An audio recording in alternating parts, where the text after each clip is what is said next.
Meu nome é Luciana Soares Mendes, sou aluna do curso de História do Polo de Jequié.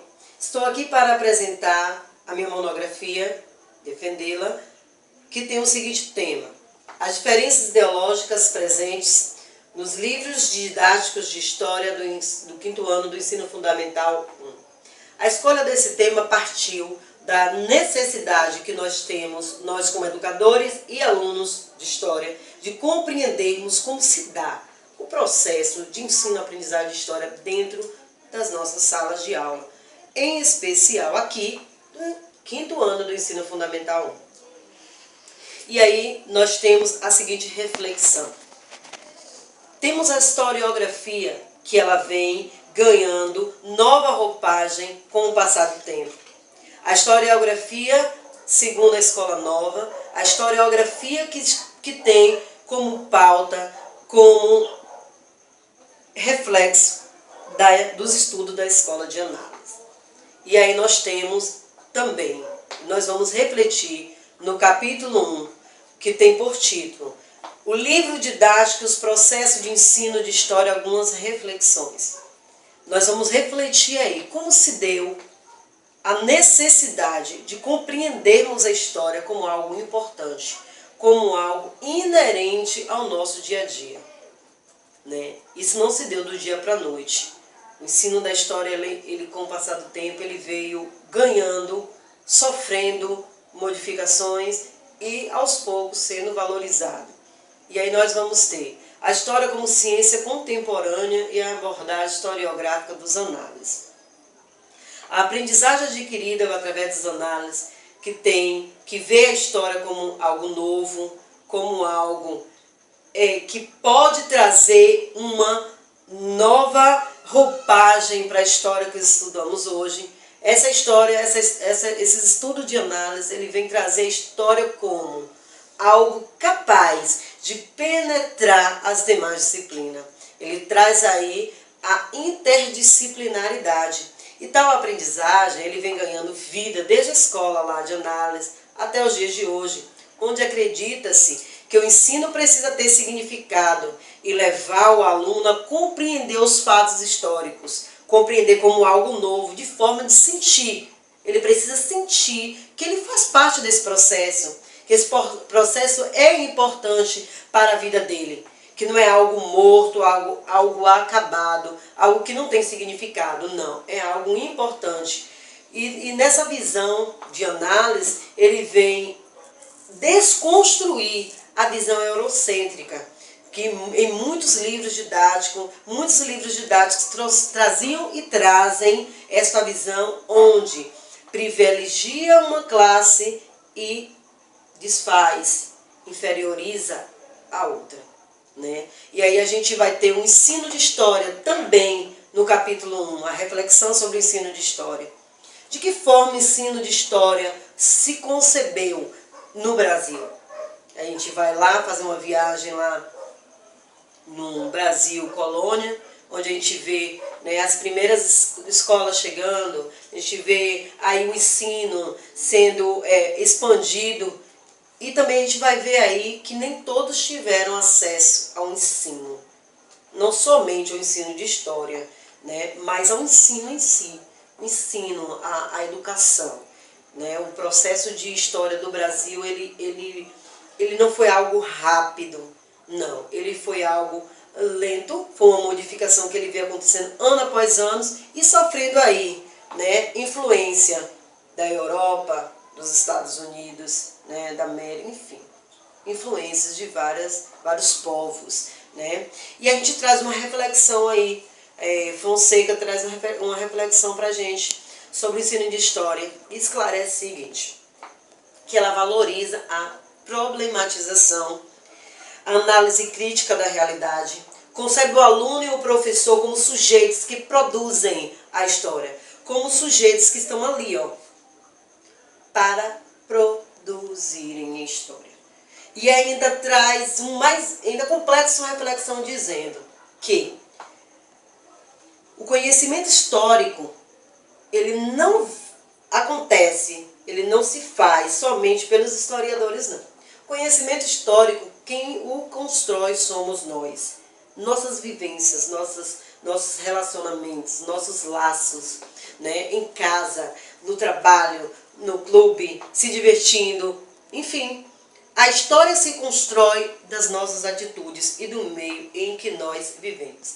E aí também trazemos aí uma pequena reflexão de Oliveira, que diz assim: nas transformações das técnicas, olha que interessante, das técnicas, pode-se perceber as significâncias, né, que se dá ao ensino de história. Aí podemos perceber as alterações da experiência cultural, implicando mudanças de forma de vivenciar a história, vivenciar o mundo, de perceber a realidade, assim como as formas de expressar a realidade em que está se vivendo. Então, a história e as diferentes técnicas que nós temos de transmiti-la, ela faz com que o aluno perceba isso, que ele é sujeito histórico e que essa história que ele aprende e que ele constrói é uma história de mudanças, ela promove mudanças, né? É mudança no modo de agir, no modo de pensar, mudanças significativas. E aí nós vamos para o capítulo 2, né, da nossa monografia, que diz assim: diferenças ideológicas presentes nos livros didáticos de história nas escolas públicas e privadas do 5º ano do ensino fundamental. E essa análise aí a gente vai trazer, né, sobre o ensino de história nas escolas públicas e fundamentais pautado no livro didático. Né? Foi por meio da análise do livro didático e da experiência que já tenho por ser educadora que esse capítulo nasceu. Né? E a gente vai ter aí as escolas públicas e privadas no Brasil. Né? Escola pública, primeiramente, houve, né, as primeiras escolas foram públicas, o ensino de qualidade, ensinos dados pelos padres, né? A gente tem aí uma cultura lá de Portugal que privilegiava as classes dominantes. Mais tarde vem aí toda uma ruptura dessa questão, não diria bem ruptura, mas sim mudança, né? Em que a população agora vai ter acesso a essa educação, né? E mais tarde surge aí as escolas privadas, né, que vai dar assim uma nova roupagem ao ensino aí do Brasil. A escola tem como função, é importante a gente ressaltar isso, formar seus alunos, independentemente de qual seja ela, de qual rede ela participe. Segundo, formar esse aluno segundo as exigências que se tem atualmente na sociedade. Né? A gente sabe que a nossa sociedade, ela traça os parâmetros os quais a educação vai seguir. E as escolas públicas e privadas estão pautadas, estão dentro desse olhar atual que a sociedade traz. E aí a gente traz aí uma reflexão de Luke, né, que diz assim: são demandadas mudanças urgentes na escola. Olha que interessante, gente. A fim de que garanta formação competente, olha a palavra forte, competente de seus alunos, de modo que sejam capazes, olha que interessante, capazes de enfrentar criativamente e com empreendedorismo, né, e com espírito crítico, as dificuldades e as demandas da sociedade. Então, a história, né, ela vai proporcionar isso ao aluno, né, essa mudança, essa reflexão, esse espírito empreendedor. De que forma? Através do despertar do senso crítico e reflexivo do aluno dentro da sala de aula. E por que não dizer fora dela também? Já que nós temos aí esse advento da tecnologia, em que o conhecimento não basta estar dentro da sala de aula, das 4 paredes, com o livro aberto na minha frente, com o professor dando aula. O conhecimento, ele está a todo momento, em qualquer lugar. Até tomando banho, você pode estar ali, ó, acessando alguma coisa e estar ao mesmo tempo em vários lugares do mundo, vendo muitas notícias, percebendo muitas coisas. Então, o ensino, o conhecimento, ele está muito rápido. Nós temos muito conhecimento, mas para isso é necessário saber como usá-lo. E ainda neste capítulo 2, né?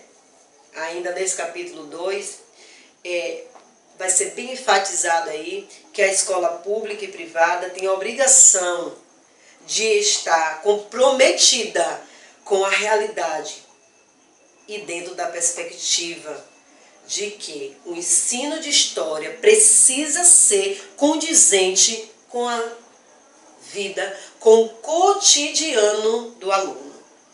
Não adianta você, como professor de história, estar lá dando sua aula linda e maravilhosa e essa aula não ser condizente com o que o aluno vive e com o que o aluno traz. Né? Essa bagagem, esses conhecimentos prévios que os alunos trazem, isso é muito importante. E nós como educadores, e a rede, seja ela pública ou privada, ela tem a obrigação de formar esse indivíduo crítico, participativo e capaz de atuar na transformação da sociedade. E aí a gente vai. A educação em Jequié. Jequié é a nossa cidade amada, nossa cidade que faz muito sol, uma cidade quente, em que a educação ela nasceu de forma com poucos dados, né? Nós não temos uma historiografia rica, a ponto assim, livros, não. Tudo que nós conseguimos falar sobre a nossa cidade é através de imagens, né? De alguns documentos, de histórias contadas por pessoas que aqui viviam, né? Então a gente vai ver aí, Jequié é uma cidade acolhedora, né, situada no interior da Bahia. Seu processo de escolarização teve início com o surgimento da primeira escola pública. Né? Nossa primeira escola pública ela foi o Grupo Escolar Castro Alves, que atualmente é a nossa biblioteca, que atualmente é o nosso museu, que infelizmente encontra-se fechado. Mas essa escola ela foi erguida, né, antes mesmo da primeira enchente que houve em Jequié, e essa escola ela está lá até hoje, mantém sua estrutura histórica, né, e após a construção dessa escola, né, surgiu também a primeira, logo após teve o grupo escolar, que hoje é o IERP, que é o Instituto de Educação Regis Pacheco, e a primeira escola privada, né, que teve em Jequié foi Ministro Espínola, que o SEMES, né, ainda na primeira metade do século XX, foi a primeira escola privada que nós tivemos aqui. Atualmente encontra-se fechada, né, mas durante muitos anos formou pessoas que hoje fazem parte da nossa sociedade e que contam a história desse colégio. Nós temos aí cidadãos jequienses, médicos, professores, advogados, engenheiros, todos eles que passaram por essa escola. E tem muita boa referência, porque as primeiras escolas que foram construídas em Jequié, elas tinham um bom ensino. Né? Jequié era considerada uma escola, uma cidade que tinha um ensino de qualidade, não só na rede pública, quanto na rede privada. E aí também um dos professores, né, que teve um nome que até hoje é muito lembrado, de grande importância para a história da educação em Jequié, foi o professor Damião Vieira. O professor Damião Vieira, ele era leigo. Olha que interessante, né, gente? O amor pela educação que faz. Ele era leigo, porém possuía um amplo conhecimento da humanidade, né? E foi professor de José de Sá Nunes, um dos mais renomados, né, filósofos brasileiros.